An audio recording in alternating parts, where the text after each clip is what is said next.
বাংলাদেশে 2024-এ জুলাই আন্দোলন হলো। এরপরে আমরা দেখলাম, তার আগে শ্রীলঙ্কাতে হয়েছিল, শ্রীলঙ্কার পরে বাংলাদেশ, এবং এরপরে আমরা দেখলাম যে নেপালে ঘটনা ঘটলো, একই ধরনের ঘটনা। ওখানেও জেনজিদের আন্দোলন এবং সরকার পতন, এবং সেখানে ব্যতিক্রম একটা ঘটনা বাংলাদেশ থেকে যেটা ঘটলো সেটা হচ্ছে যে তাদের আন্দোলনের 6 মাসের মধ্যেই নতুন নির্বাচন এবং নতুন প্রধানমন্ত্রী নির্বাচনের ব্যাপারও আমরা দেখলাম। নতুন সরকার দায়িত্বও নিয়েছে। ক্ষমতাচ্যুত দলকে নির্বাচনও তারা করতে দিয়েছে, জনগণ তাদেরকে প্রত্যাখ্যান করেছে। কিন্তু বাংলাদেশে ভিন্ন চিত্র আমরা দেখেছি। ক্ষমতাচ্যুত দল বাংলাদেশে নির্বাচন করতে পারেনি, সেই ক্ষেত্রে জনগণ তাদেরকে গ্রহণ করবে নাকি প্রত্যাখ্যান করবে সেই সুযোগটা জনগণকে দেয়া হয়নি। নির্বাহী আদেশেই ঘটনাটা ঘটানো হয়েছিল। পার্থক্যটা এখানেই ছিল। এখন যখন বাংলাদেশে নানাভাবে শেখ হাসিনা ফিরছেন, আওয়ামী লীগ ফিরছে, এরকম আলোচনাগুলো রীতিমতো মাথাচাড়া দিয়ে উঠেছে, ঠিক সেই সময় নেপালে অদ্ভুত একটা ঘটনা ঘটল। ক্ষমতাচ্যুত সাবেক প্রধানমন্ত্রী জেল জুলুম সব কিছু মাথায় নিয়ে দেশে ফিরলেন, এবং দেশে ফিরলেন ব্যাপক জনগণের উষ্ণ অভিনন্দনের মধ্য দিয়ে। কি ঘটছে আদতে নেপালে?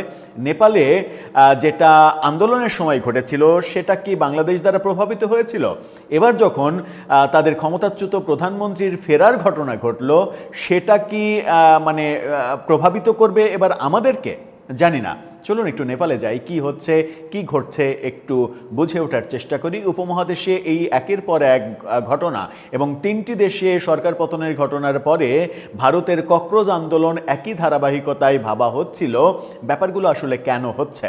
থাকবেন পলিটিক্স টিভির নিয়মিত আয়োজনে।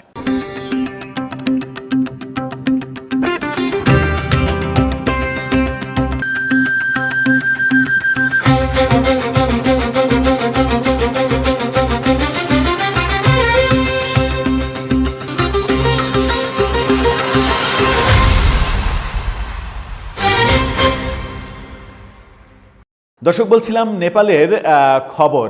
ক্ষমতাচ্যুত প্রধানমন্ত্রী দেশে ফিরেছেন, যদিও তার বিরুদ্ধে অনেক শাস্তির ব্যাপার স্যাপার রয়েছে। জেলের ভয় মাথায় নিয়েই তিনি ফিরেছেন। ফেরার পরে তার কি অবস্থা হবে আমরা জানি না।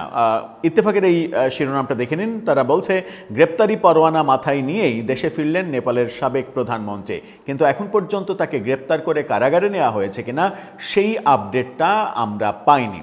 কি বলছে গণমাধ্যম? তার হাস্যোজ্জ্বল ছবি, ছাদ খোলা গাড়িতে তিনি জনগণকে অভিনন্দনের জবাব দিচ্ছেন। এই যে পরিবেশ, দেশে ফেরার সাথে সাথে তাকে গ্রেপ্তার করা হয়নি, সেটাও কিন্তু একটা বড় ঘটনা। গ্রেপ্তারি পরোয়ানা আছে মানে তাকে দেশের মাটিতে পা দেওয়ার সাথে সাথেই তো গ্রেপ্তার করার কথা, কিন্তু সেটা হয়নি। কি বলছে তারা? দুর্নীতির মামলায় গ্রেপ্তারি পরোয়ানা জারি থাকা সত্ত্বেও দেশে ফিরেছেন নেপালের সাবেক প্রধানমন্ত্রী শের বাহাদুর দেউবা।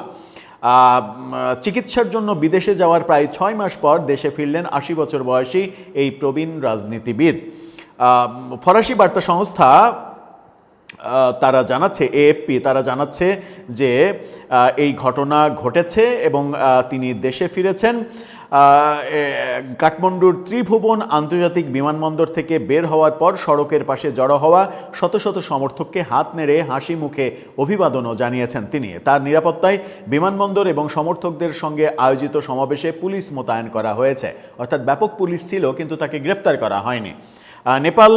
নেপাল পুলিশ মুখপাত্র অভিনারায়ণ কাফলে জানিয়েছেন, সাবেক প্রধানমন্ত্রী হওয়ায় দেউরার নিরাপত্তা নিশ্চিত করতে পুলিশ দায়িত্ব পালন করেছে। তার বিরুদ্ধে করা মামলাটি মানি লন্ডারিং তদন্ত বিভাগ পরিচালনা করছে।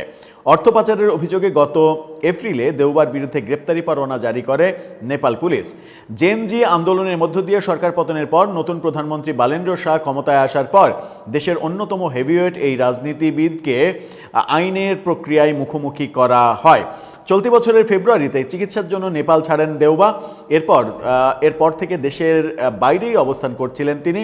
নিজের বিরুদ্ধে আনা সব অভিযোগ অস্বীকার করেছেন 5 বারের এই সাবেক প্রধানমন্ত্রী। শুক্রবার থেকে শুরু হতে যাওয়া তার দলের 3 দিনব্যাপী সম্মেলনে যোগ দেবেন বলেও জানা গেছে। তার তিনি রাজনৈতিক কর্মকাণ্ডও শুরু করে দিচ্ছেন। দেউবার স্ত্রী এবং সাবেক পররাষ্ট্রমন্ত্রী আরজু রানা দেউবার বিরুদ্ধে পরোয়ানা জারি করা হয়েছে। তার স্ত্রীর বিরুদ্ধে পরোয়ানা রয়েছে।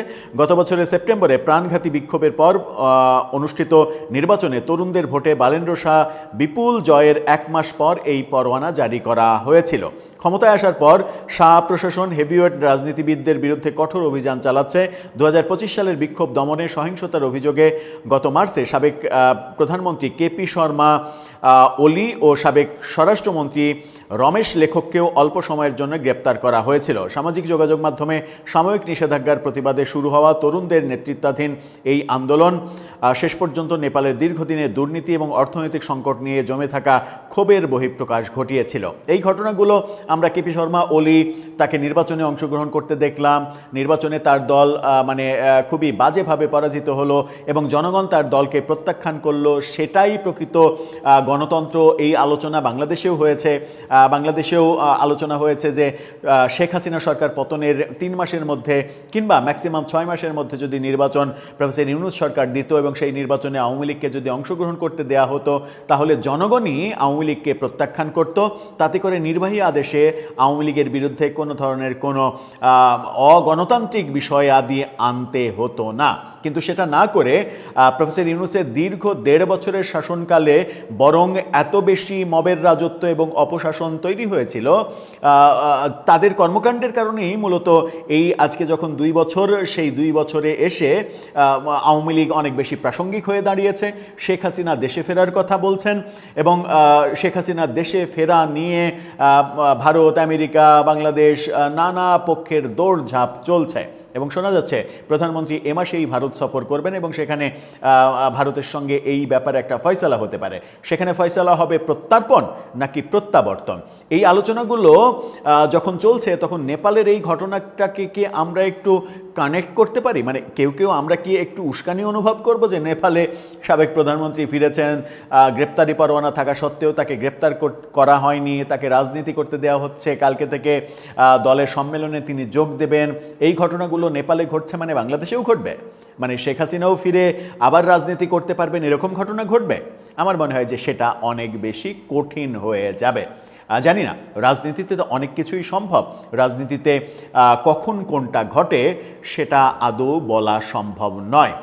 আজকে যেটা অসম্ভব মনে হচ্ছে কালকে সেটা খুবই সম্ভব হয়ে যায়। আমরা 2024-এর জুলাইয়ের আগে পর্যন্ত মানে নির্বাসনে থাকা বর্তমান প্রধানমন্ত্রী তারেক রহমান, তৎকালীন ভারপ্রাপ্ত চেয়ারম্যান বিএনপির, আমরা কি কেউ ভেবেছি যে মাত্র কয়েকদিনের মধ্যেই তারেক রহমান বীরের বেশে দেশে ফিরবেন, লক্ষ লক্ষ মানুষ তাকে অভ্যর্থনা জানাবে, 300 ফিটে তিনি সমাবেশ করবেন এবং তিনি দেশে ফেরার মাত্র কয়েকদিনের মধ্যে বাংলাদেশের প্রধানমন্ত্রীও হয়ে যাবেন? এই প্রেক্ষাপট কি এত তাড়াতাড়ি তৈরি হবে আমরা কি ভেবেছিলাম? আমরা ভাবিনি, অনেকেই ভাবিনি, কিন্তু সেটা হয়েছে। অর্থাৎ রাজনীতিতে আমরা আজকে যেটা ভাবছি কালকে সেটা পরিবর্তন হয়ে যেতে পারে, 100 ভাগ ইউটার্ন নিতে পারে রাজনীতির মোড়। সেটাই বাস্তবতা। নেপাল বোধহয় সেই উদাহরণটাই দেখালো। তার মানে এই নয় যে সেই উদাহরণ পৃথিবীর সব দেশেই একইভাবে কার্যকর হবে। দর্শক, আপনার কাছে কি মনে হয়? আপনার মতামত জানিয়ে লিখতে পারেন আমাদের কমেন্ট বক্সে।